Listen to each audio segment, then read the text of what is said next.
Tonight we'll be stuffing ourselves with a smorgasbord of specialities, starting with S. Salivating at the spread are the estimable Chris McCausland. The esteemed Jimmy Carr. The esoteric Jen Brister. And especially Alan Davis Esquire. And their buzzers are a spectacular selection of symphonies. Chris goes. What's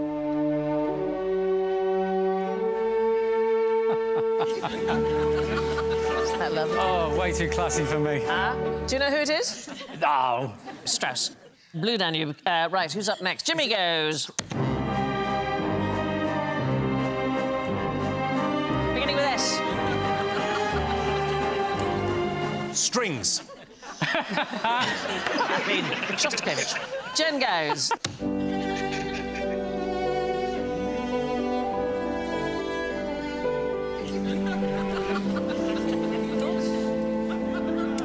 Streisand. Sazon. Yeah. It's the swan from the Carnival of the Animals. Oh, so close. Alan goes. Oh, more like it.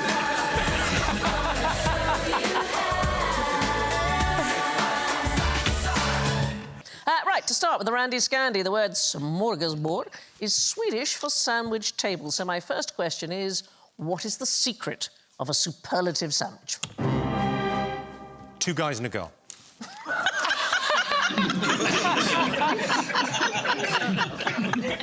I mean, fair, I think. Yes, yeah, OK. Anybody else want to... Chris, yes? I will go for anything that just doesn't have mayonnaise in it, because it's... Why?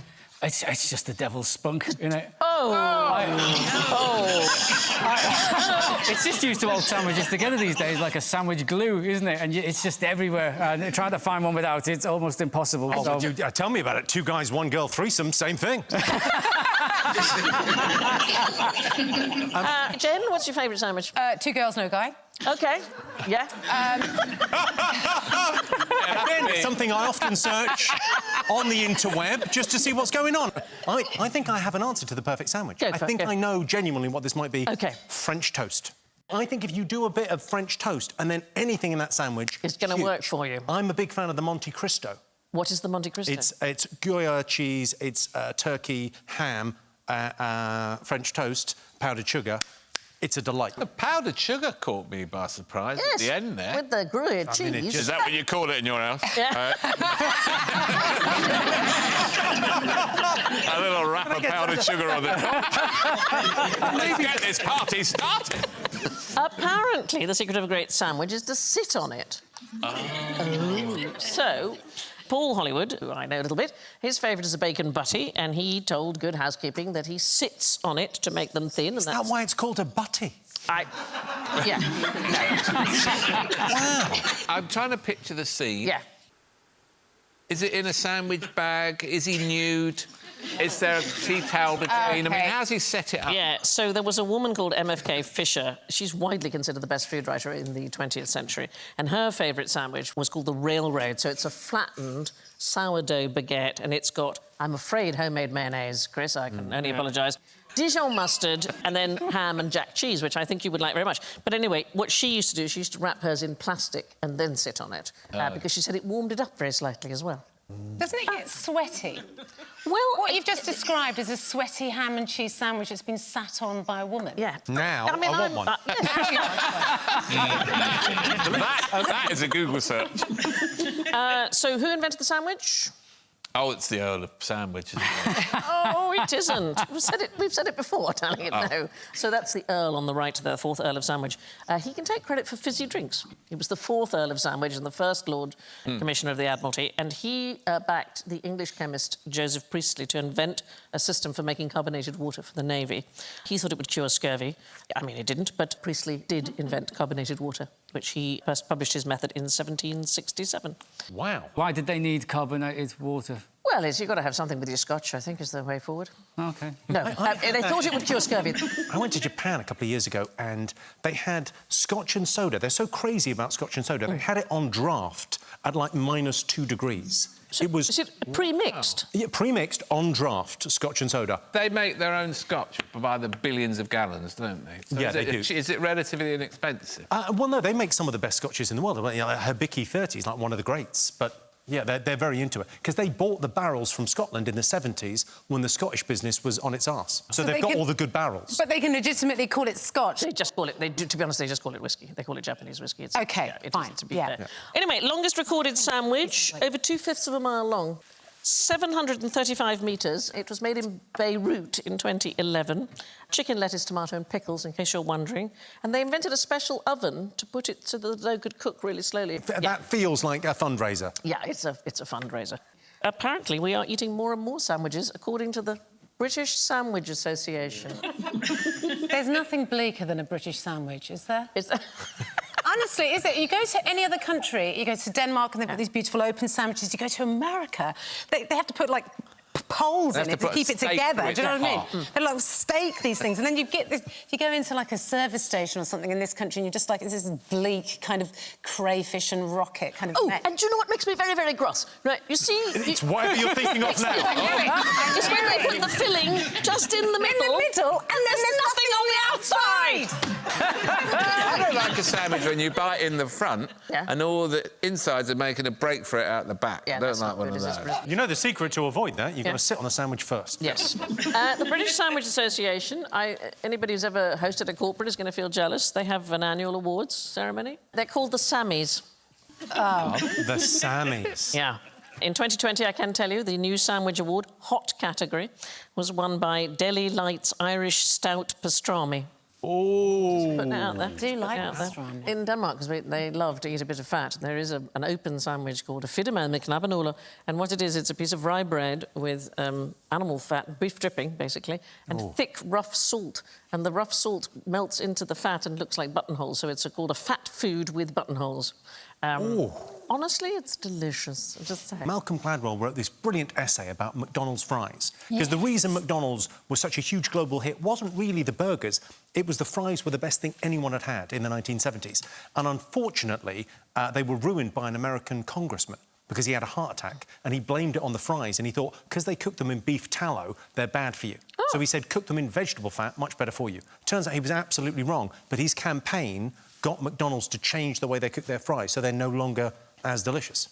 Oh, wow. Well, why are we not eating? Let's get some takeout. What would happen if we ordered a takeaway and asked them to deliver it to the set? Would they do it? Yes, they would. Shall we see if they can get it here in time? What do you fancy? I'd like chips. I'd like to try a milkshake. Have you not You'd had like to try a milkshake? I haven't had a milkshake since I was about 10. I should know this from watching kids' TV, but what's the address for the BBC? W1A, 1AA. For God's sake, make sure there's no mayonnaise. Yeah, it's OK. Hang OK. on, we're just putting the order in. Sidling on to our next snack. How many sausages does it take to change the world? Yes, Chris! 3. That's a good answer. 1 to hold the world and 2 to turn the ladder. Extra point. Unless it's a German sausage, in which case it's 1 because they are most efficient. OK, so Germany is a good place to head towards. Was there a fight over a sausage? We are talking about the Reformation, which changed the face of Europe forever, and some of it due to sausages. In Switzerland, the main debate about the Reformation was whether or not you could eat sausages during Lent. So the Catholic Church had banned sausages in 320 because they said they were associated with pagan festivals. And Emperor Leo the Wise, he banned blood sausages and ruled that anybody caught eating or selling them should be beaten, exiled, have their property confiscated, and have all their body hair shaved off. Feels like his mind wandered at the end there. Yeah. Anyway, 1522, in an act of defiance, a dozen priests, printers and tradesmen met in a Zurich workshop and ate 2 sausages between them. And this was radical, absolutely radical.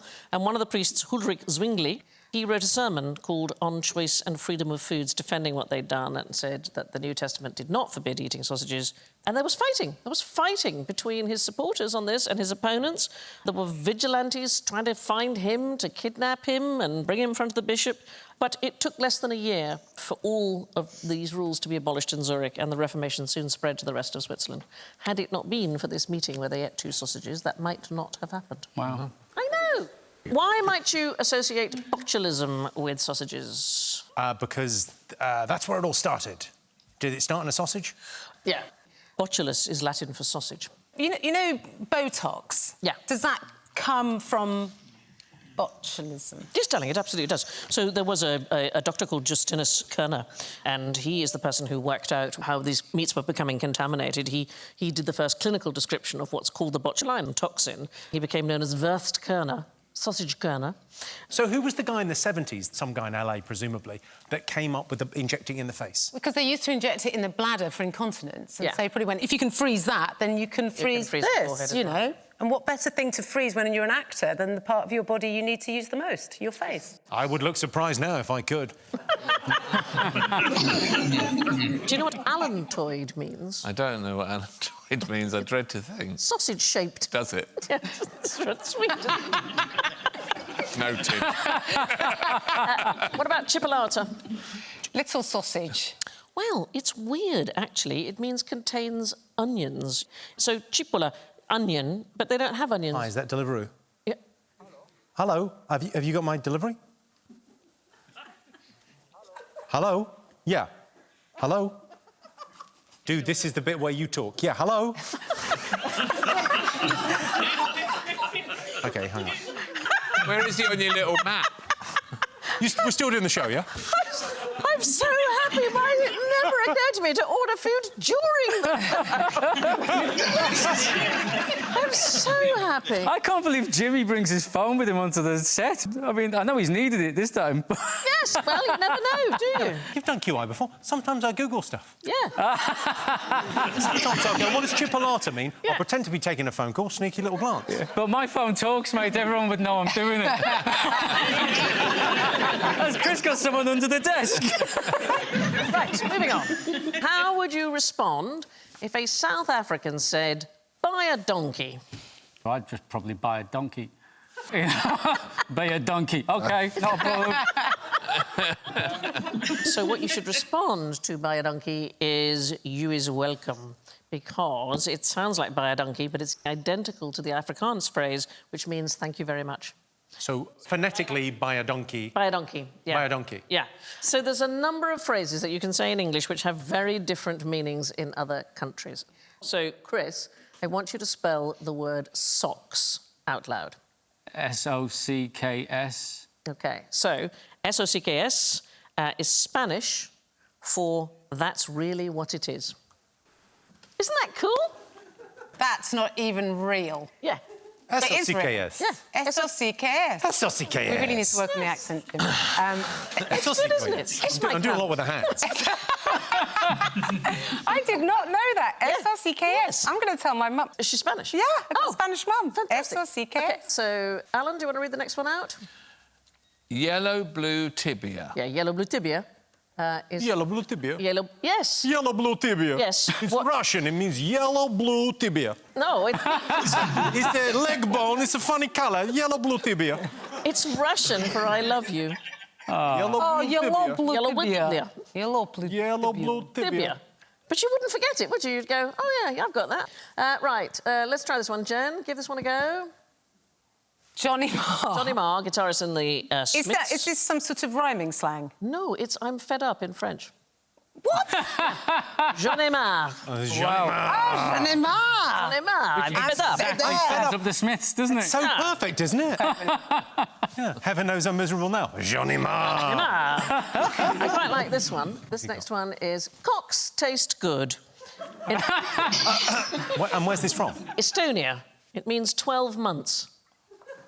Cactus tastes good. How long have you been here? Cactus tastes good. No, but really, how long have you been here? Let's do another Spanish one. Do you speak Spanish, Jen? I understand it. OK, try this one. I meant to kill you. It's Spanish. Oh, it's Irish for attempted murder. Is there butter in Spanish? Ay, mantequilla. Oh, I meant to kill you. Ay, mantequilla. OK, yeah, I've got it, yeah. I can't believe it wasn't murder. I know, right? I love these. I think they're really wonderful. So and clever. in 1967, an American actor called Louis Van Rooten, he released a book called Smo rga sbord. It's a collection of work that looks like ancient nonsense poems in French, but when you read out, they sound like English nursery rhymes with a really strong French accent. OK. But have a look at this and see what you can make of it. Jen, do you want to read that out? Un petit d'un petit, c'est un osal. Un petit devrait de fall. OK, so let's have a listen to a French speaker doing the whole thing and see if you can guess what is the English nursery rhyme that is in fact being said here. Un petit d'un petit s'étonne aux halles. Un petit d'un petit, à degré te faille. Indolent qui ne sort cesse, indolent qui ne se mène. Qu'importe un petit, tout gai de regaine. Well, if you didn't know it till the end, you got it then. Together again. It is, in fact, Humpty Dumpty, done with nonsense French. Isn't it wonderful? Yeah. Here's a few more linguistic oddities. If you say, yes, we can see, that is the word yes in 4 different languages. Yes, we can see. English, French, Hebrew and Spanish. Never said that. No. No, that's fair. That's fair, actually. If you say my name in a Jamaican accent, it's Jamaica. Oh, Jamaica. Jamaica, but only if you do a Jamaican accent, weirdly. Am I right, Jen, that some Spanish speakers have trouble pronouncing the S at the front of English words, that they will add a vowel sound at the front, like, sorry? Yes, so when, for example, my mum says pretty much any word that begins with the letter S, she'll put an E in front of it. So, sandwich, soup, my brother's name, Steven. Seriously, she named her child something she... She can't actually say my brother's name, yeah. it's Stephen. Steven. It's just Stephen. Steven. Leave it, never mind. But what is interesting, even though my mum does struggle with saying, like, Steven, she can't say it.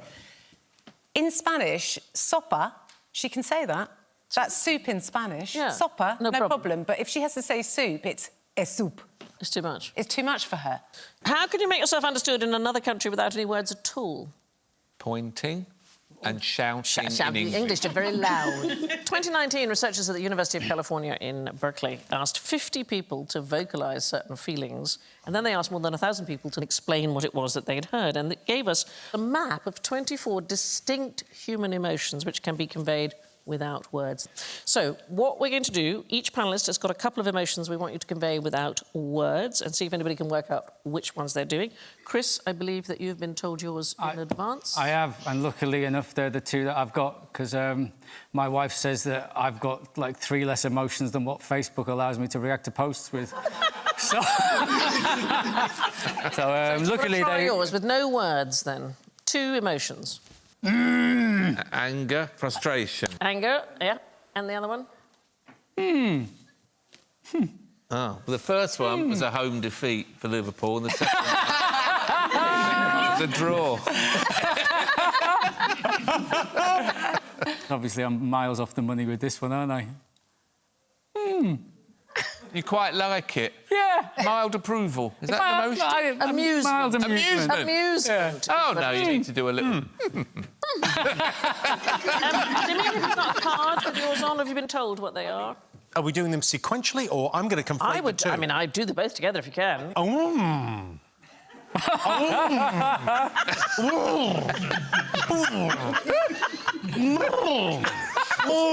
Where's Frankie Howard? Yeah. Constipated and aroused.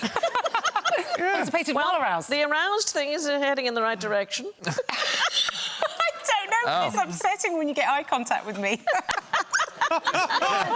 He was doing desire and negative surprise. Negative surprise? Well, I think it's like Kenneth Williams, isn't it? He would... matron. And there would be a slight... Right, Jen, you've got 2? I'm going to do them separately. I don't think I'm not going to conflate. Because that didn't work, did it? Yeah. All right, here we go. First one. Kenneth Williams again, isn't it? Is Wallace or Gromit an emotion? Honestly. It's one of the two, isn't it? No, I didn't give it my all. I was you were distracting me. What, by sitting here looking? Yes. What have I done? You're still peripheral conflating vision. somehow. Appear to be swallowing a Brussels sprout. No, I'll do it again. Wow. No, wait, that's not it. Hang on, somebody last one, covering last up time. art. What my dog Last does one. when she can't get out the back door.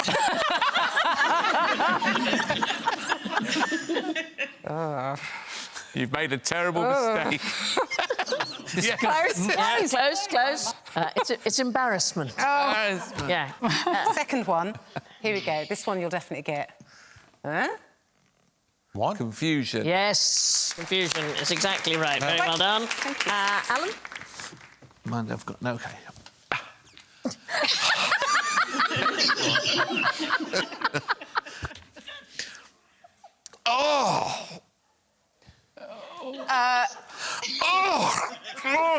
Disgust? Yes! Yes! I haven't been casting anything for 5 years. This is all you need. This is the moment I can make a comeback. This is your moment, Alan. Right, one more, Alan. OK, here we go. Ecstasy. Yes! Oh, my goodness. Are you guys a couple? In another life, Jimmy. Another life. Definitely. Right. Speaking of not speaking, why do fascists hate subtitles? Is it something to do with the fact that the rhythm and the volume and the tone and the general noise and the performance of the speech and this is more important, really, than what's actually being Well, said? I certainly think that is... So it's kind of an emotional journey. That's not the Downfall thing, is it? Yeah. You know, that video of the famous scene from Downfall. Yes, in the bunker. Where he's sort of slapping the table and going 999, and then they've done the subtitles For everything. Everything. Yeah, my favourite one, it's Doncaster Rovers have lost at home. So let's just step it back a bit. Some countries nearly always subtitle foreign language films, and others nearly always dub. It's partly a cost issue, so it is actually much more expensive to dub than it is to do subtitles, obviously. But in Europe, Germany, Spain, France and Italy all decided to dub, and certainly it would be better for fascists, because you can control what is being said. But you can replace it with whatever you choose, say whatever message you like. It doesn't have to be the same as in the original language. But if you listen to any Spanish show, particularly when I was growing up, I'd go to my grandmother's house. I think everything was dubbed by 2 people. The female actress would play her son, but she'd also play the mother, but she'd also play the grandmother. And you just see this woman be like absolutely knackered by the end of the one scene if there was 3 female characters in it, because she'd play all of them. I think I prefer subtitled TV on the basis that I don't distract myself. I could be watching my favourite show and I'll look at my phone halfway through. I mean, I'm looking at my phone now and I'm on the show. Yeah. I do it a lot. Whereas when it's subtitles and you don't speak the language, you really have to focus, and you kind of find TV's actually very enjoyable when you're passive. Paying attention. And so I think when I watch, Call My Agent or something, I just go, well, this is terrific. I love it, because by the end of Call My Agent, you think, well, I could run France now. I've totally got this. I've entirely understood everyone. How tough could it be? Did you watch The Bridge? Yeah. Yeah. I had a feeling that I was missing something. Yeah. Because there's this Danish-Swedish thing going on, I kept feeling that I'm missing something in the way they're speaking to one another, or references they're making, or their attitude to one another. Yeah, absolutely. There are nuances. What's the dynamic between the Swedes and the Danes? Who looks down on who? Oh, it depends. I mean, I'm Danish, and it would not be for me to say that the Swedes are really very drunk people. It would not be for me. A nation of alcoholics. You wouldn't want to label them. I wouldn't want to label them in any way. That would be a very... Nude alcoholics. Nude alcoholics, everywhere. Been lots of wonderful subtitling errors. BBC Breakfast, Chroma, famous for its crap instead of crab. BBC Breakfast report from Wimbledon, we might be bad at some things in the UK, but we're good at killing instead of queuing. Coverage of the Queen Mother's funeral will now have a moment's violence for the Queen Mother. That's a very good idea. We'll have a minute's violence. Chris, have you ever used the system for visually impaired viewers, the audio description? Yes, so that's like our equivalent, isn't it? They fit in description in the gaps of dialogue, but they feel the need to fit it in every single gap. There's just no pausing for breath because they go, what can we put in this gap? Let's tell him he's turned around. Well, let's tell him he shut the door. I heard the door close. Let me give you my favourite examples from Channel 4's Naked Attraction. So it's a show, I've never seen it, the lovely Anna Richardson presents, and gradually she reveals the naked bodies of... They're doing a celebrity version. I could get you on. Oh, no, I'm good. They're not. Shut up! I totally believed you. It's only a question of time, though, isn't it? I totally believed you. Wow. It's only a question of time we get that phone call. They gradually reveal the naked bodies of the studio guest to a chooser who picks one to take on a date. Oh, we've seen it, Sandy. Oh, I haven't seen it. So the chooser in this instance was Brian. Anna Richardson, can we please see the bottom half of the bodies? Audio description. Wearing a colourful patterned shirt, baby-faced Brian gulps as the outer shells start to rise. Fingers pressed to his mouth, Brian scans the lineup of well-landscaped lady gardens. Well, I like that. Got tulips growing. Well, landscape is lovely. Wow. You don't want it overgrown. You don't want the council coming in every 2 years. You want it properly kept. Everyone likes a patio. Wow. We've actually got a subtitle from QI. Let's have a quick look. I feel like I'm giving out top tits now, is what it says.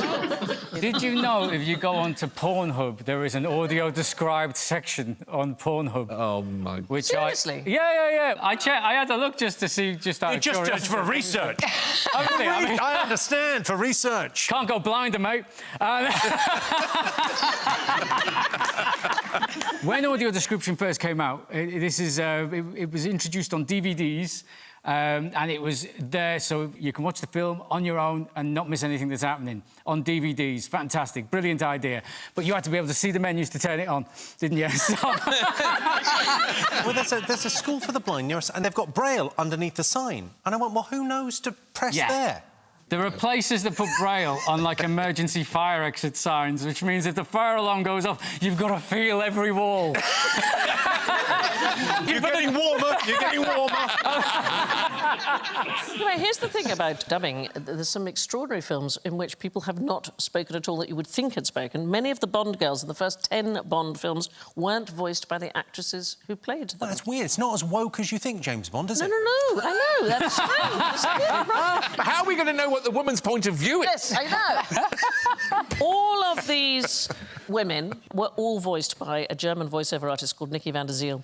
And in Dr. No, she voiced all of the women's parts, apart from Miss Moneypenny and 3 other very small parts. Wow. One of my favourite singers is somebody possibly nobody's ever heard of, is the person who played all the leads in My Fair Lady and West Side Story, and The King and I, sang for Deborah Carr, sang for Audrey Hepburn. Marnie Nixon is the person who sang all of those parts. She used to be known as the ghostest with the mostest. What's happened about the food? Yeah, hang on. It's here somewhere. I think it's here. It's been delivered. At reception, there's stuff in their faces. Here we go. What's edible, has 25 arms and weighs 12 tons? Oh. Chris. All 25 members of the Japanese one-arm sumo team. 12 tons is a lot. That's a shed load, right? That's a shed load of tonnage. Yeah, that is... And I don't want to eat anything that's 12 tons. What? Well, not a whole one. No, not at once. Well, it's a sort of smorgasbord treat that you might find in the desert. You might find in the desert. What can you find in the desert? Cactus? Cactus, yes, exactly right. You can eat darling. a cactus. It's the ruby red fruit of the saguaro cactus. It ripens once a year, sort of by late June. You can eat it raw, you can make it into jam, you can make it into wine or syrup, and it tastes like strawberry. And this cactus, the saguaro cactus, is the largest of all cacti. It grows up to 65 feet tall, so that's 20 metres. Weighs as much as 12 tons. It is reputed to live for 200 years and can have more than 25 arms. Wow. The astonishing thing about this cactus, 60 feet tall, some of them, the roots are only 4 to 6 inches deep. Oh, wow. I know. Well, how does it fare in a high wind? It spreads out. They spread out really wide. Oh. They spread out as wide as the plant is tall, so they'll go out 60 feet. But even the main taproot is only 2 foot deep, and they grow incredibly slowly. So it could be... if it's 10 years old, it's probably about 1.5 inches high. I mean, they're just really... Really? Yeah, like myself. Just taking my time. Anyway, this is the cutest thing. Saguaro cacti are home to the elf owl. Oh, And I'm little... Oh, look at the world's smallest. He's trapped. It's the cutest, tiniest. It's grown around him over 20 years. It's the size of a sparrow. And they're so sweet. They pretend to be dead when they're handled because they just go... like that, and they hope the predator will relax its grip. Oh, I've done that. Yeah. No, we haven't got that. Have you ever seen an owl that's been shaved from the waist down? What? Sorry. Yeah, that's how I like him. It's had a landscaped lady garden. Yeah, it's fully patioed. You would not believe how long an owl's legs are. Why would it be shaved? I think it was like the owl had been injured and it had needed to have its bottom half shaved in order to... That's what they said. Yeah. But honestly, it's the freakiest thing, because when you see an owl, you just think, oh, there's little feet there, Yeah. and then this big sort of feathery thing. They've got really long legs. Their legs are... They've, like, you've got a head, and then these legs, they just, like... It's the bizarre... Google The it. feathers You'll grow enjoy back, it. then. I never really thought of that. Yeah, feathers. So if they lose a feather, a new one will grow. They will grow back, yeah. That's amazing. Slipping along the sideboard now, soffritto is an Italian mixture of chopped carrots, onions and celery used as a base for soups, stews and sauces. But what is suffragetsu? Yes! A ninja suffragette.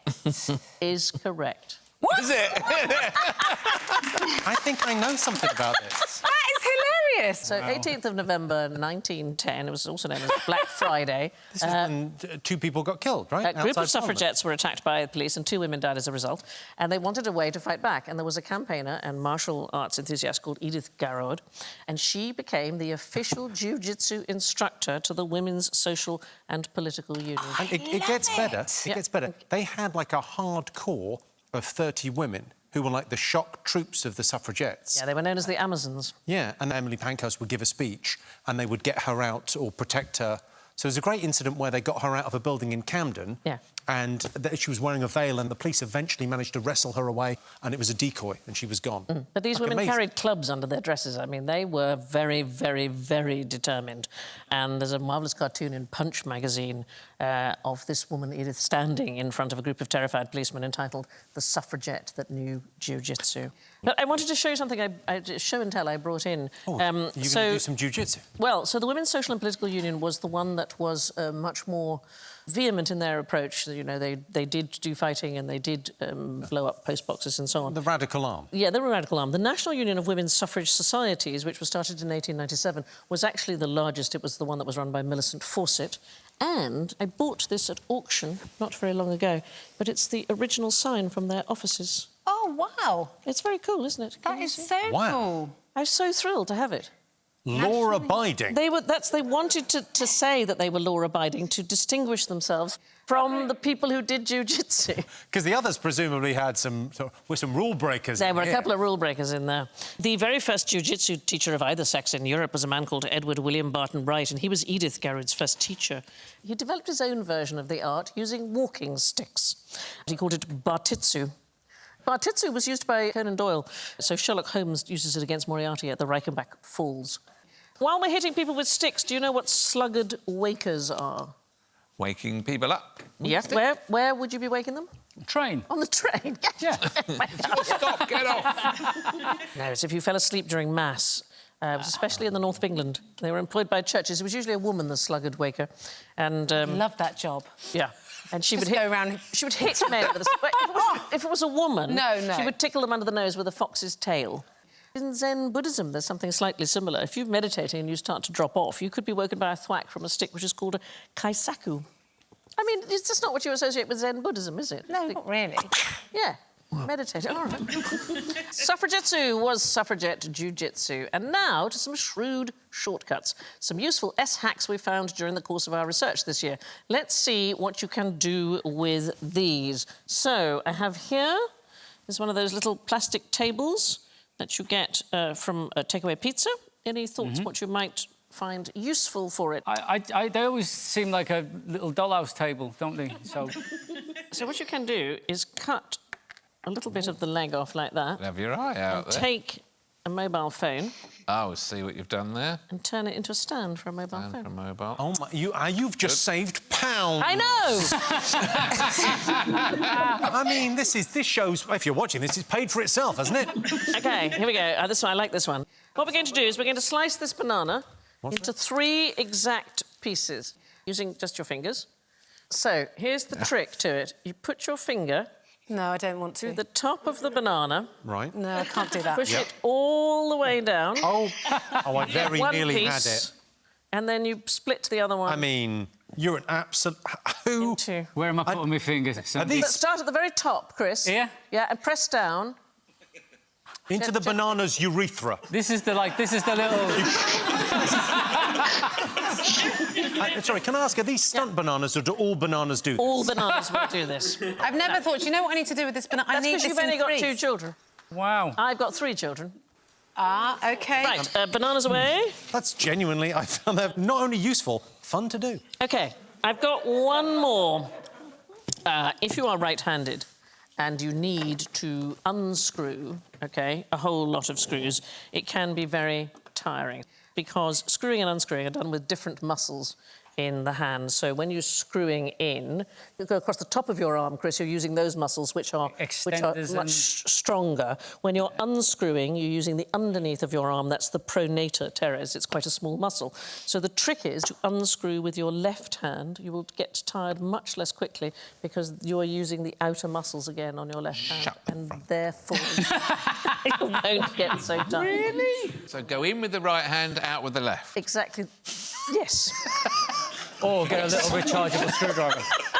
I've learned a lot. Thank you, John. Anyway, those were a few life hacks, and so to the seasoning of our show, the sloppy salmagundi that is general ignorance. Fingers on buzzers, please.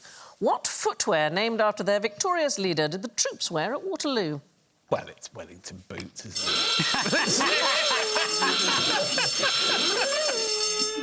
it? Only one person was wearing Wellington boots. Who was it? Wellington. It was Wellington. So originally, they were commissioned by the Duke to go with what was then a new fashion for trousers rather than breeches.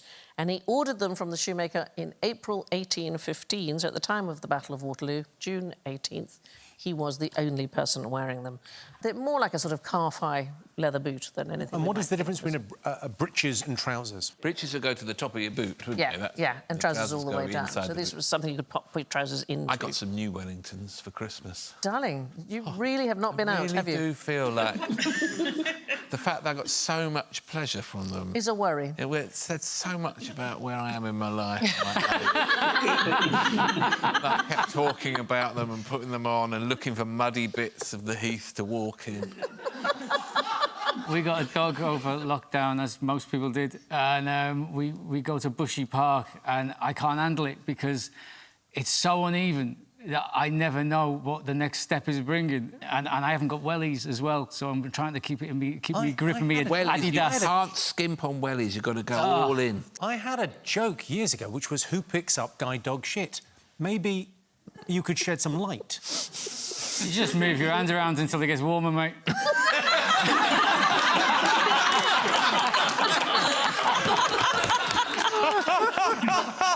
Anyway, the British soldiers of the day wore Hessian boots. They were tasselled and decorated and loose-fitting and worn outside the trousers, so they did not wear Wellington boots. And, of course, the Battle of Waterloo was actually a victory over the French for the British and the... The Germans were on our side, weren't they? The Prussians, yeah, and other allies as well. And the Prussian, Gerhard Leberecht von Blücher, led an army who all wore shoes named after him. So the answer to the question, what footwear named after their victorious leader did the troops wear at Waterloo? The answer is the Blücher. It was an ankle boot commissioned especially by him for the comfort of the ordinary Prussian soldier. But after the war, the Wellington boot became a sort of patriotic symbol of Britain. I mean, any gentleman worth his salt would wear them, and it became so synonymous with the Duke that by 1830 he was being depicted in cartoons as a Wellington with a head. Wellingtons were originally just Wellingtons. How often can you see Halley's comet? Yes. It comes around every 70 years, doesn't it? But can you see it every time it comes around? I think I've seen it. Have you? Yeah. I'm sure I was at school and Halley's Comet was a really big thing and everyone was going, don't forget to look in the sky 1986? and see... That sounds about right, because I would have been... I wouldn't have been born. For casting purposes, I wouldn't have been alive. Well, the truth of it, you can see bits of it twice a year. So it appeared in the sky, obviously, 1066, you can see it in the Bayeux Tapestry. The Chinese have references to it even earlier. The main body has arrived on cue every 75 or 76 years since. In fact, both 1835 and 1910 to correspond with the birth and death of Mark Twain, which is a sort of curiosity. It last appeared in 1986. It's due back in 2061, but you can see parts of it twice a year when the debris appears in meteor showers.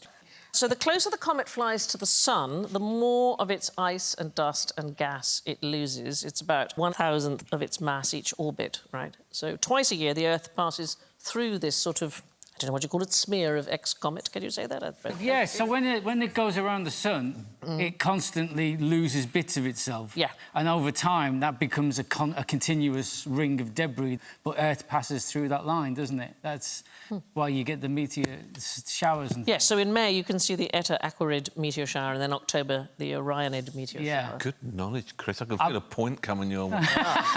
Yeah, extra point. Chris, how many tastes are there? Jimmy. 5. Knowledge. What knowledge? I mean, I got it wrong. Yeah. Oh. Yeah. That's a bad noise. The clack is not a good thing, Danny. Oh. Yeah. That confused face is really coming in handy, isn't Do it? you want to redo that? We'll pretend it's just gone off and you go. Yeah, let's do it again. Let's do it again. Say 5. Yes. Jimmy. 5.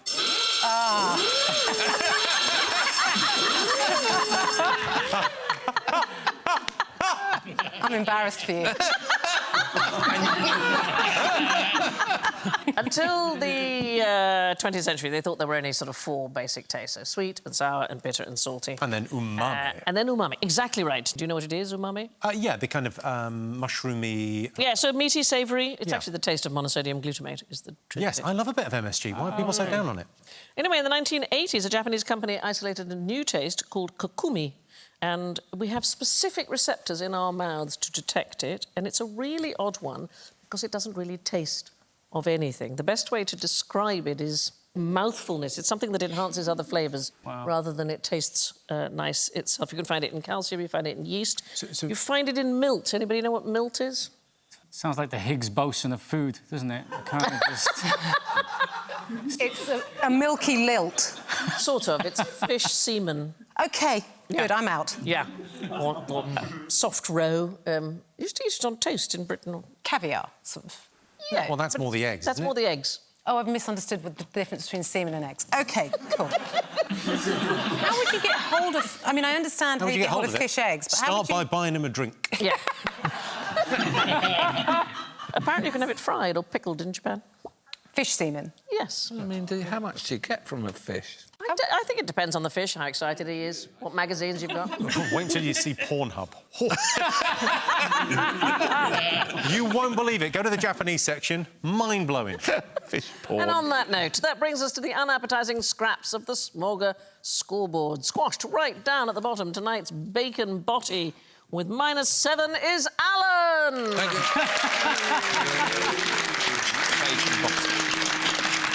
In third with -6, it's Jimmy. Happy with that. Happy with -6. In second place, a very creditable positive 5 points, Jen. Oh! I don't even know how I got 5. Stop it. And in first place with 6 points, it's Chris.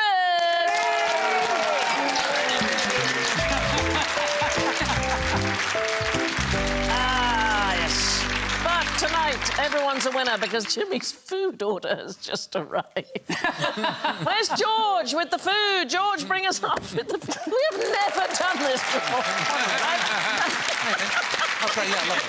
Well, we'll take the small one. Is that the prize? Milkshake. Oh, it's a Milkshake. Got me a milkshake. Oh, brilliant run. Why did we never do this before? Got fries. Prize over there, I think. Alan was you want interested in fries? the fries. Thank you I'll so just much. say my thanks to Jen, Chris, Jimmy and Alan. And I'll leave you with this sad sign-off from American novelist Paget Powell. Life is nothing but a sandwich between 2 periods of bedwetting. Good night.